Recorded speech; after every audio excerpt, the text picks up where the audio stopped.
this, like that, like this, like that, like this, like that.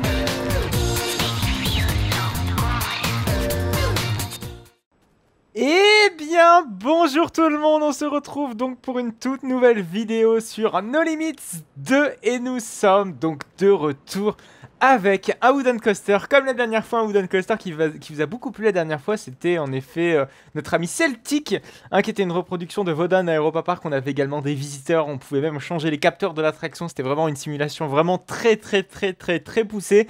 Bon, ici on va redescendre à un level un peu plus normal quand même de 2002 parce qu'on est limite sur de l'overkill avec ces créations de Coasters Galaxy. Hein. C'est vrai que c'est des créations vraiment de très haut niveau. Mais bon, tout No Limits 2 n'est pas comme ça. Il faut quand même redescendre un petit peu sur Terre et puis redécouvrir des créations un petit peu plus classiques qui sont tout aussi bonnes, même si voilà, on n'est pas dans l'extrême, enfin dans l'incroyable comme on pourrait avoir avec les créations de Coasters Galaxy. C'est limite un jeu à part entière. Tellement c'est fidèle et tellement c'est incroyable. Alors, nous sommes donc de retour avec Basilic, qui n'a rien à voir avec un édifice religieux ou une herbe de Provence, ou quoi que ce soit d'autre. Nous sommes ici donc face à un GCI Wooden Coaster, donc le même type de coaster que la dernière fois, mais bon, cette fois-ci, nous sommes sur une map beaucoup plus classique. Déjà, je trouve ce qu'il a fait de pas trop mal, c'est d'avoir mis des barrières, ça donne un effet de perspective entre la partie visiteur et puis le reste. Il n'y a pas beaucoup d'effets, il n'y a pas beaucoup d'objets personnalisés, voire même je pense qu'il n'y en a absolument pas du tout.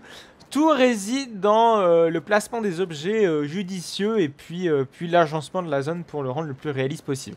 Ce n'est pas un inconvénient en soi, vous allez voir que c'est plutôt bon. Mais par contre, il faut vraiment réussir le layout, hein, ça c'est important. Bon, il a fait toute une file d'attente que l'on va skipper, je suis désolé, mais bon, le parc à bœufs, je pense que c'est assez dispensable. C'est une création que vous pouvez retrouver évidemment sur le Steam Workshop, comme absolument toutes les créations que je présente dans cette série. N'oubliez pas, hein, c'est vrai que cette série a repris très récemment, vous avez toujours la possibilité de m'envoyer par email vos créations pour que je puisse vous les montrer à l'ensemble de la communauté, en tout cas à l'ensemble des personnes qui me regardent. D'ailleurs, on remarque ici les casiers, mais par contre, voilà, ce que j'ai remarqué également, c'est un petit souci au niveau des portillons. Les portillons sont un petit peu en lévitation. Ça, c'est pas très bon. Tout simplement parce que des portillons en lévitation, j'en connais pas des masses. Donc c'est parti, donc on va commencer donc un Wooden Coaster assez classique en soi.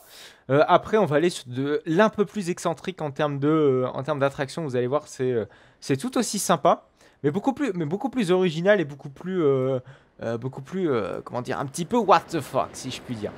Donc c'est parti, donc comme d'habitude il faut attendre l'ouverture, la fermeture des portillons. Ce layout m'a l'air d'avoir quand même un layout assez punchy comparé à ce que se peut faire d'habitude habituellement nos amis de chez Great Coaster International, qui je le rappelle sont des constructeurs américains. Ils ont fait notamment Gwazi, Busch Gardens Stampa qui n'existe plus malheureusement, notre ami Gwazi. Ils ont fait également Juris and the Drac, ils ont fait notamment Hades the Ride, Lightning Road, n'importe quoi, pas Lightning Road, White Lightning, Fun Spot Orlando. Et plein d'autres wooden dont la firme est caractérisée notamment par ces magnifiques fauteuils de canapé en cuir. Sauf Heidi. Heidi n'a pas de fauteuil en cuir, ça faut le savoir. Ce sont des fauteuils synthétiques.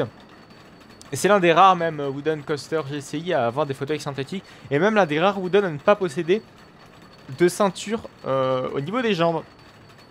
En supplément de la lap bar classique. Donc c'est parti. Oh oui, d'ailleurs très tortueux. First drop que l'on n'a jamais vu pour l'instant chez GCI. Ouais, c'est très audacieux quand même comme layout. Putain, pas mal. Franchement, la drop, elle me tente. C'est vrai qu'on n'a jamais eu de drop comme ça en S-turn.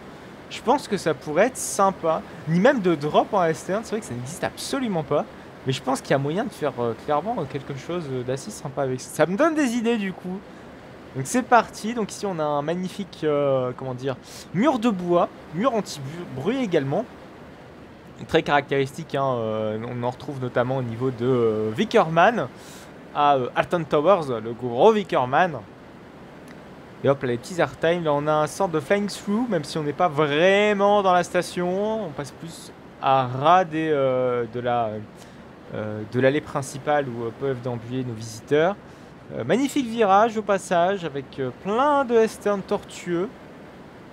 Par contre des airtime qui m'ont l'air quand même vachement puissants pour du GCI. C'est vrai que GCI on les connaît en mode soft. niveau airtime, hein. Ils sont vraiment très très soft face à ce que se peut faire notamment Gravity Group et RMC.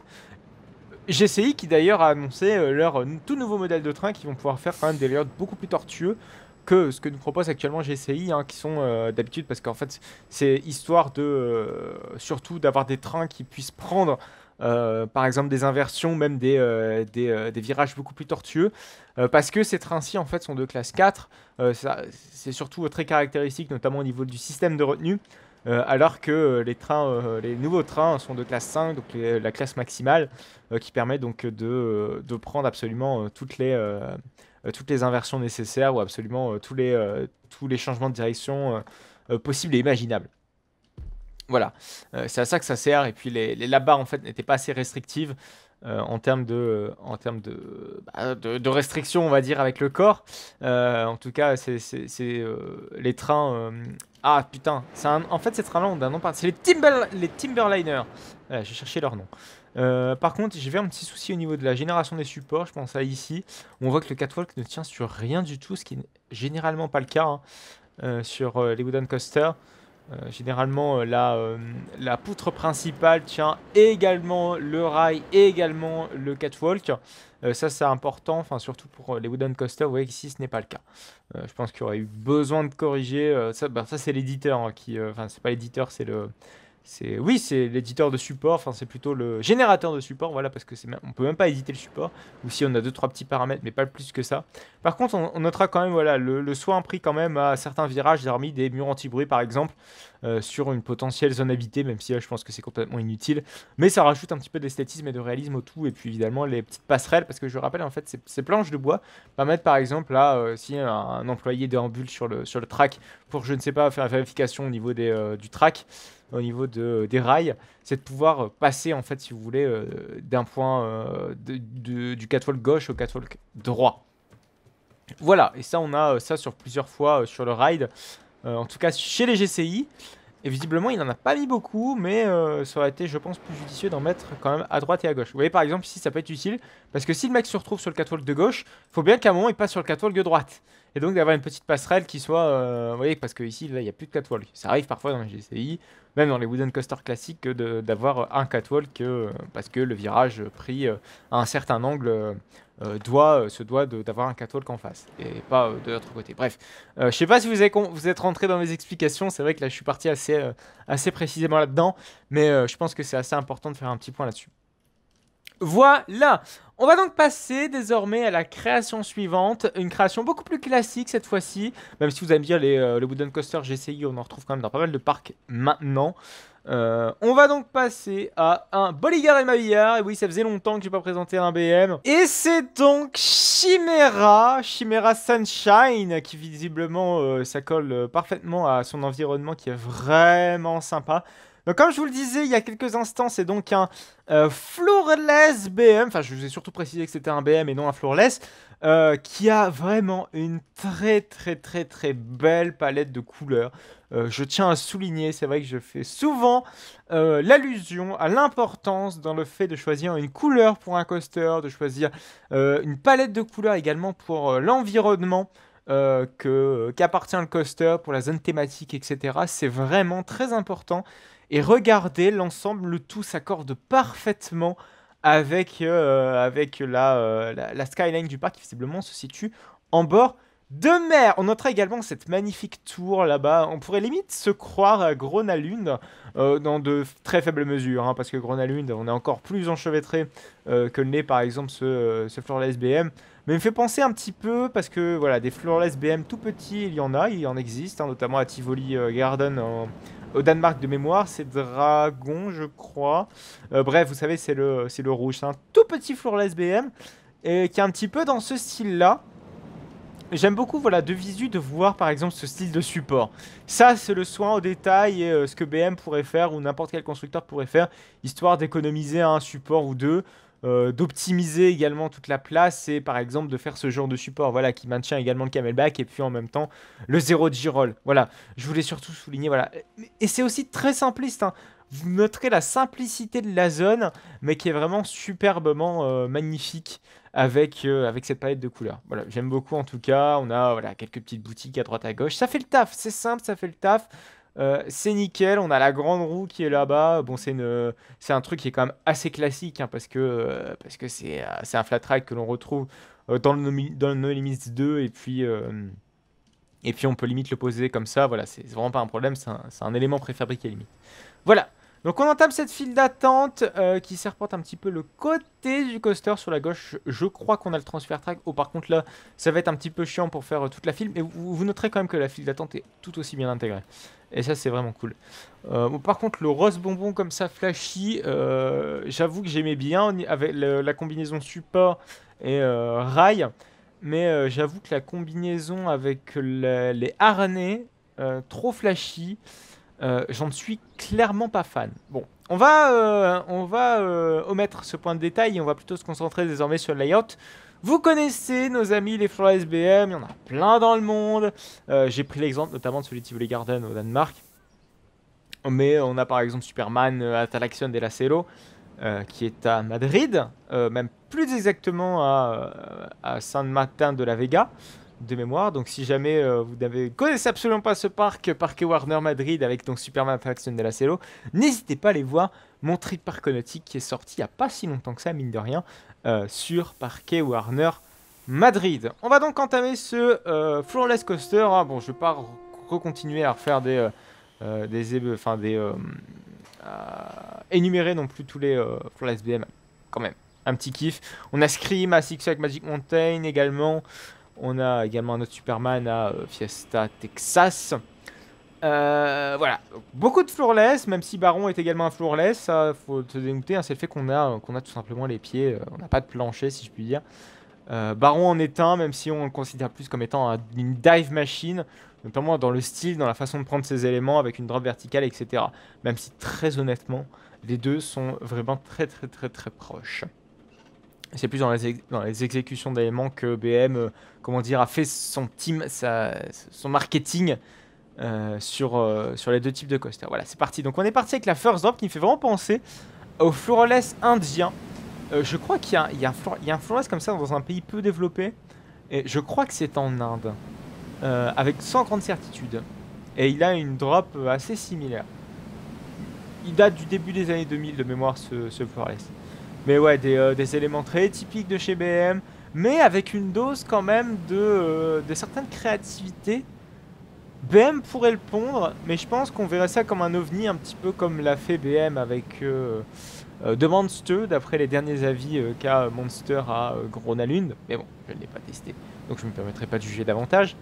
Et nous sommes déjà arrivés sur les freins, donc mine de rien, ça reste un BM relativement court, comparé à ce que la firme Helvet peut nous pondre parfois. Mais j'avais prévenu, hein, le BM allait être court. En tout cas, de visu, c'était vraiment ce que donnait l'impression ce BM. Voilà, donc un très beau BM, un très beau coaster et vraiment bien intégré avec un non-inverting loop. Là, par contre, c'est complètement inédit de ce que BM pourrait faire. Mais c'est sympa de voir un petit peu, d'imaginer un petit peu ce que pourrait faire chaque constructeur avec ces types de coasters, ces machines. Ah, j'avais pas vu d'ailleurs le parking qui est juste derrière, comme ça. Je pense que c'est un parking pour les employés, visiblement. Après, il n'a pas mis de parking pour les visiteurs. Et bon, on se l'imagine assez aisément. Donc on va passer au dernier coaster de cet épisode avec Fuego de All Raffinery Coaster. Bon, visiblement c'est un Intamin assez particulier. Oh là, mais même complètement particulier, complètement what the fuck, ça lag un tout petit peu. Optimisez vos maps les mecs, c'est important. Bon, visiblement ça pète de partout, il y a du feu, c'est très atypique visiblement. Voire même ça peut piquer un petit peu aux yeux, putain, avec les containers comme ça en forme de banc. Enfin, c'est plutôt l'inverse, c'est les bancs qui sont en forme de conteneurs. Voilà, donc un Intamin, visiblement, nous sommes d'un Accelerator avec une théma vraiment particulière. Hâte de voir ce que c'est. Alors, pourquoi comme ça? On va se réserver la surprise parce que cette énorme tour est vraiment très impressionnante et très intrigante. Curieux de voir comment va s'exécuter le layout du coaster. Très curieux hein, avec ce qu'on a derrière. Même, je crois qu'on a affaire à une table de transfert qu'on peut retrouver sur Star Trek Operation Enterprise, à Movie Park Germany ou encore à Capitol Bullet Train à Motion Gates à Dubaï. Hâte de voir ce que ça va donner. Je pense qu'on va être vraiment dans ce style-là. Alors visiblement le coaster tourne à 3 trains, ce qui est quand même pas mal pour un accélérateur. Là par contre c'est du jamais vu. Un accélérateur comme ça avec une table de transfert comme ça n'existe pas. Autant, alors oui, vous allez me dire Toutatis, etc. Mais c'est pas pareil. Toutatis, c'est notre ami Panthéon à Busch Gardens Williamsburg sont tous les deux des Blitzcoasters et non des Accelerators. Les Accelerators se reconnaissent très souvent avec leur rail quadritube, alors que justement nos amis vous voyez même que le système magnétique avec des trains d'Accelerator, c'est vraiment très bizarre. Mais là, ouais, que du quadritube. Ouh, ça lagouille, les amis, ça lagouille. C'est bizarre, pourtant, il y a un beau souci du détail, il y a un beau souci de la scénographie, avec notamment cette magnifique flèche. Je suis curieux de voir comment la flèche va être prise, parce que vous voyez qu'il y avait une deuxième flèche en arrière. Je serais curieux de voir qu'est-ce que ça... Par contre, ouais, vraiment, tous les supports sont cubiques, et non en rouleau de PQ, comme pourrait le faire d'habitude notre ami Tamine. Ah voilà, et on arrive déjà sur la deuxième flèche. Alors pourquoi, à côté, il y a un deuxième rail? Curieux de savoir pourquoi. Ah, peut-être qu'il y a une deuxième partie d'ailleurs. Ah oui! Ah ouais. Je vois peut-être. Ah ok, c'est peut-être pour optimiser le débit. Ah oui! Ok. Et là, hop, on repart en avant. On repart en arrière, excusez-moi pour cette description absolument chaotique. Mais c'est une très belle idée de coaster, ça. Avoir une sorte de pilier central, et là on a tout le out and back qui se fait vraiment sur ce centre. Bon, le souci c'est qu'il faut vraiment un budget assez conséquent pour ça. Vous imaginez même pas l'enfer que c'est déjà avec une table de transfert, alors pour en mettre ne serait-ce que 3 je suppose. Je suppose qu'il y en a 3, hein, plus un quatrième je suppose avec le transfert track. Vous savez, pour ranger un train. Mais ça doit être absolument l'enfer. Par contre cet élément était vraiment très chelou, on a dû avoir un beau pic de G latéraux. Ça devait être assez chelou, pourquoi pas. Par contre ça lagouille beaucoup là, Jean-Michel. T'aurais dû un petit peu mieux optimiser ta map.